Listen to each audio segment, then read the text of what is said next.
Disney CEO Bob Iger took the stage once again at the annual Morgan Stanley Technology, Media, and Telecommunication Conference hosted by senior analyst Ben Swinburne. Now, there were a number of questions surrounding the future of streaming and its potential for profitability, things like Disney Plus and Hulu, what that's going to look like as those two services merge. Of course, what is the future of ESPN and live sports with Disney as that tries to change and go to direct-to-consumer? There were also questions about the future of parks and resorts, as Disney had recently announced some $60 billion of capital investment over the next 10 years to build out capacity for those. But one of the big things that people keyed in on, understandably, was the discussion of the Disney studio system failure over the last several years, as they've had one box office flop after the next. The funny thing was that Bob Iger almost accidentally took some of the blame, something you would never expect him to do. But Bob Iger was quick to remind us that all of this is really just the fault of the guy that came before him, and he's just here to clean everything up and save the day, referring to Bob Chapek's short stint as Disney CEO as, quote, an 11-month interruption, closed quote, in Bob Iger's near 20-year reign as CEO of Disney.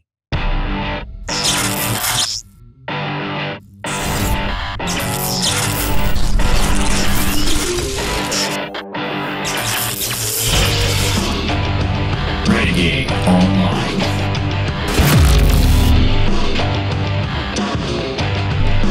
Well, folks, welcome back. Another great day here at Valiant Renegade. It's good to see everybody out there once again. And if you are like one of the many watching this video not yet subscribed to this channel, please take a moment and turn that little red subscribe button to gray.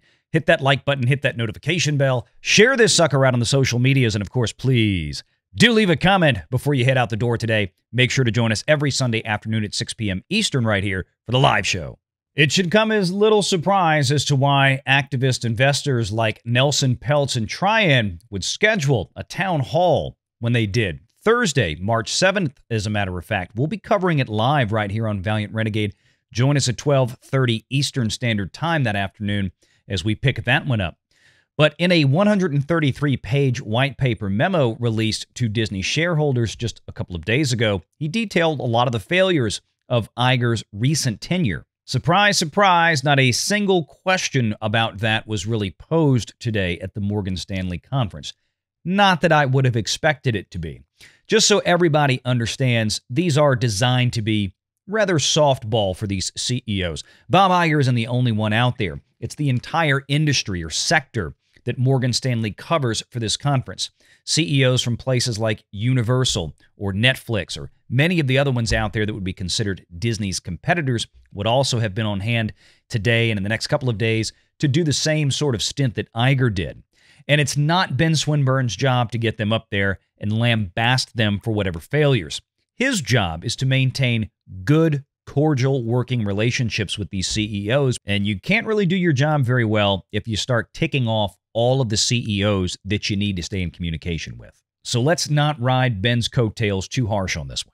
What did happen today at the Morgan Stanley Conference with Disney CEO Bob Iger is to give Nelson Peltz a chance to review the transcript of that and get ready for that Thursday call with Disney shareholders, for those that chime in, because I'm sure there's a lot of things that Peltz is going to want to address that Iger discussed today on Tuesday, March 5th, as we record this. Peltz, of course, has been very critical of Disney's financial performance in the last several years, heck, going back at least a decade now.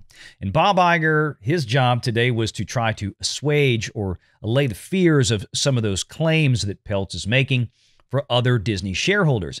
And one could say that he did a fairly decent job, unless, of course, you peel back some of what he said and start understanding that, well, it's not all that rosy. When it came to things like streaming on Disney Plus or Hulu, or even the parks and resorts, Bob Iger kept going back to talking about how well the operating income had improved, or at least that measure of profitability. That's an important one for people out there. But one of the things that he didn't really go into was the fact that much of that operating income improvement is the result of major cuts at the Walt Disney Company, namely the $7.5 billion that they've cut over the last couple of years in costs. Now, while cutting unnecessary expenses does help the bottom line, can only go so far. It can give you at least some temporary boosts in those profitability metrics, but long term, well, you just can't cut your way to growth. But the discussion on the actual movie studio system and television production system at Disney, this is where things got more interesting. This is where Iger started referring to people like Peltz as a, quote, distraction, and that he shouldn't be distracted right now because if he gets distracted, then everybody at Disney gets distracted and the whole thing goes to hell in a handbasket. Again, this is part of the Bob Iger ego problem. Leave me alone. I've been here for nearly 20 years. I know what I'm doing. It doesn't matter that things are going wrong. If you distract me, it's only going to make it worse. This is kind of a child's argument right now. Because instead of trying to address some of the very key concerns that Mr. Peltz and others have, he tries to gaslight over it by selectively picking some numbers that look better than others without really addressing the long-term vision for how these things are going to improve, at least not with any specificity, be they parks and resorts or DTC. What's the profitability going to be for direct-to-consumer? Well, it'll be a growth driver. How much? Don't know. What about parks and resorts and the $60 billion of capital expenditures that they've promised over the next 10 years? What is that really going to translate into? Don't know. But nobody worry, things will be fine. Just leave Bob Iger alone to let him keep doing what he's been doing at Disney the last few years that's put Disney in the position that it's in, or something. And his discussion about the recent doldrums with the movie studios and what's going on now could not be a more perfect example of what I was just talking about. Bob Iger says, quote, "You have to kill things you no longer believe in, and that's not easy in this business because you've either gotten started or you have some sunk costs, or it's a relationship with either your employees or with the creative community. It's not an easy thing, but you've got to make those tough calls. We've actually made those tough calls. We've not been that public about it, but we've killed a few projects already that we just didn't feel were strong enough. Please let one of them be Ironheart." Iger also added that he's been, quote, "spending a lot of time with the creators, watching these films, giving detailed notes in these films, engaging in a respectful process that results in improvement." And then on the question of Marvel fatigue or audience fatigue out there, Bob Iger did push back a little bit. Quote, "A lot of people think it's audience fatigue. It's not audience fatigue. They want great films. And if you build it great, they will come, and there are countless examples of that." I agree with Bob Iger. In fact, I've agreed with Bob Iger on that point now for the last several years on YouTube, although that's the first time I think I've heard Bob Iger say it. Audiences are not fatigued with film and television. They're fatigued with poorly made film and television, something that Disney has become famous for now. But that's what makes Iger's next comment even more jarring. Not only do you look at the films you're making, you look at every part of that process, who the directors are, who's being cast, reading scripts. I personally watch films 3 to 5 times with the team and just create a culture of excellence and respect for which is really important with the creative community. And again, the track record speaks for itself. Is this the track record you're speaking about, Bob, with your team of executives that sit down with creatives and watch these films 3 to 5 times, like Ant-Man and the Wasp, The Little Mermaid, Lightyear, Strange World, Indiana Jones and the Dial of Destiny, The Marvels, just to name maybe half of the problems you've had since 2021? Bob Iger just seemed to admit in his own words that he and his team are the cause of these failures. How is it that you review these movies this many times with the creatives and still say, yep, good to go, put them out on Disney+, put them out in the theaters? You apparently have nobody there who is looking at these things from a commercial perspective. Nobody there is looking at these things from a financial viability perspective. One of two things has to be the problem. Either you and the creatives are in agreement that these films are great and ready to go when they are clearly not, or the creatives are making better movies than you're allowing them to make and you're overriding them. Because once again, who's going to argue with you, Bob? But nobody seemed to pick up on that. Meanwhile, Bob Iger sat there with a straight face and talked about how it was really Chapek's fault because Chapek created the DMED system at Disney, whereby the creatives would be responsible for creating, and DMED itself would be responsible for the marketing and distribution of those films. In other words, a stopgap between letting creatives just do and make whatever they want without actually checking with marketing and distribution first to perhaps see how viable a project would be given a certain budget or a certain marketing spend. Bob Iger didn't like that, and that's one of the things that he really hated Chapek for, and came back after, again, Bob Iger called Chapek's stint a 11-month interruption in Bob Iger's tenure as CEO. But what did Chapek really accomplish in that time? Except, of course, for greenlighting the movie that Bob Iger seemed to be most enamored with coming out this year. That would be Deadpool and Wolverine. Bob Chapek, even through the end of 2021, when Bob Iger was still chairman of the board at the Walt Disney Company, didn't really oversee the creative content. Bob Iger was still working with the studio heads until he left, effective January 1st of 2022. That means that all of these films that had problems in the box office were put in motion and ostensibly reviewed 3 to 5 times by Bob Iger. So how then can we blame Chapek's reorganization and restructuring for those failures? But that's what happens when you accidentally admit the truth and say the quiet part out loud, if only people were listening carefully enough to hear what Bob Iger was really telling us. Maybe this is something Mr. Peltz and former Disney Chief Financial Officer Jay Rasulo should address on the Thursday town hall being hosted by Trian and Restore the Magic. Because Bob also said that, quote, Peltz's campaign is in a way designed to distract us, to take our eye off of all of those balls that we talked about. It's that simple. And I'm working really hard not to let this distract me, because when I get distracted, everybody who works for me get distracted, and that's not a good thing.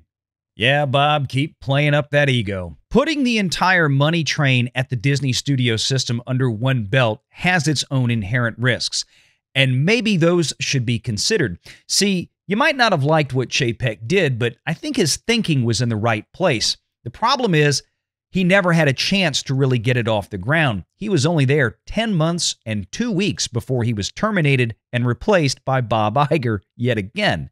And what are those risks? Well, think about this.